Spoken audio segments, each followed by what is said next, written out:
Bonjour, je suis Olivier Fallet, je travaille pour Crunchyroll et puis je suis avant tout un passionné du cinéma d'animation japonais. Chez Crunchyroll, je suis responsable du service en France et sur les territoires français. Et d'une manière plus générale, je m'intéresse à l'animation depuis très longtemps. J'ai été rédacteur en chef d'Animeland pendant 8 ans et je donne aussi des conférences sur l'animation, sur le Japon, sur les mangas. Voilà, c'est quelque chose qui pour moi est à la fois une passion et un travail depuis plus de 20 ans.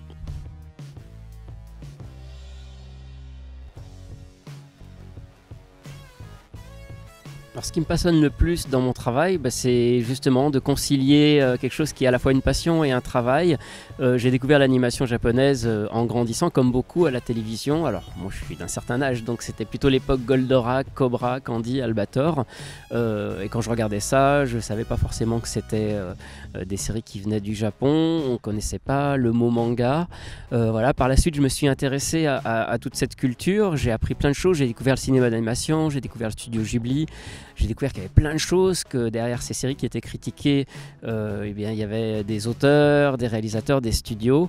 Et j'ai eu la chance d'en faire mon métier de manière un peu par hasard, en faisant une émission à la radio.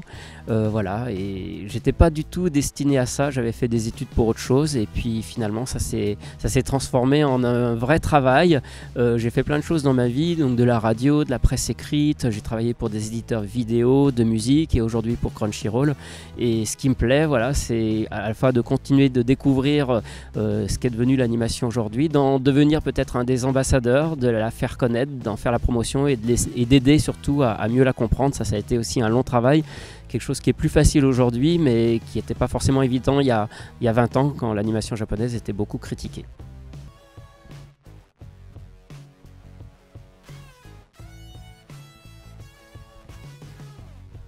Alors l'origine de tout ça, comme je le dis souvent, ça a été tout simplement la télévision, comme beaucoup.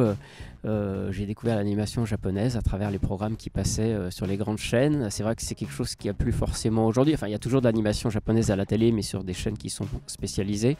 On en trouve moins sur TF1, sur France Télévisions. Voilà, comme beaucoup, j'ai commencé comme ça. Et un jour, je me suis intéressé à ces programmes dont on ne savait pas grand chose. Il y avait quelques noms japonais qui arrivaient au générique, mais on ne savait pas qui étaient les studios, que c'était parfois adapté de mangas. À l'époque, les mangas n'étaient pas encore publiés en France.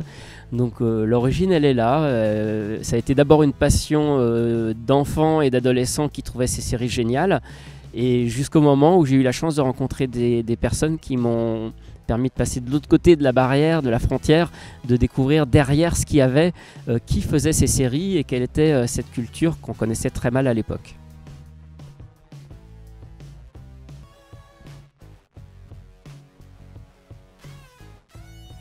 C'est toujours très difficile de répondre à cette question au sujet de mon animé préféré parce que moi ce que j'aime dans l'animation japonaise c'est la diversité. C'est justement qu'on peut voir un dessin animé sur la pêche comme Paul le pêcheur où ils ont fait 109 épisodes pour expliquer toutes les techniques de pêche à Dragon Ball. Voilà, moi j'ai grandi, alors celles qui m'ont marqué c'est celles avec lesquelles j'ai grandi. Moi je suis de la génération Goldorak, la bataille des planètes, Albator, Capitaine Flamme, Lady Oscar, les mystérieuses cités d'or, Ulysse 31, je pourrais en citer plein. Voilà, après j'ai des gens dont j'aime la réalisation, forcément je vais sauter comme tout le monde à Hayao Miyazaki, mais surtout Isao Takahata. J'adorais des réalisateurs comme Satoshi Kon avec Paprika, Perfect Blue. Aujourd'hui, voilà, des réalisateurs comme Shinichiro Watanabe, Cowboy Bebop, ça fait partie des séries emblématiques. C'est vraiment très difficile d'en citer qu'une seule. Encore une fois, c'est cette variété et le fait que l'animation japonaise arrive toujours à nous surprendre, même encore aujourd'hui où il y a énormément de production, où on peut penser qu'il y a beaucoup de choses qui se ressemblent, on arrive toujours à être surpris, à sortir un concept sorti de nulle part et surtout avec des fois des petits bijoux d'animation que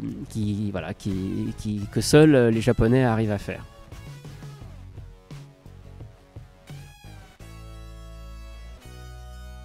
Sur Crunchyroll, ce qui me plaît, c'est voilà, de partager cet amour de l'animation japonaise à travers les séries qu'on peut proposer, de continuer d'être un des ambassadeurs de cette culture à travers la diffusion de séries.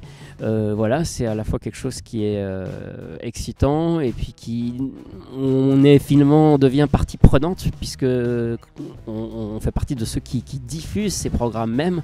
C'est vrai que c'est quelque chose que j'aurais pas forcément imaginé quand j'étais adolescent, de pouvoir participer de manière aussi active à la promotion et à la diffusion de la culture japonaise.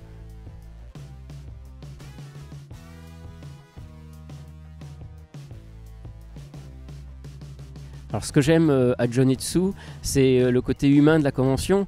Alors bien sûr, cette convention, elle ne s'inscrit pas du tout dans le cadre d'un Paris Manga ou d'un Japan Expo, et sans porter de jugement ni sur l'un ni sur l'autre, c'est pas du tout le positionnement, et c'est justement ce qui en fait l'attrait.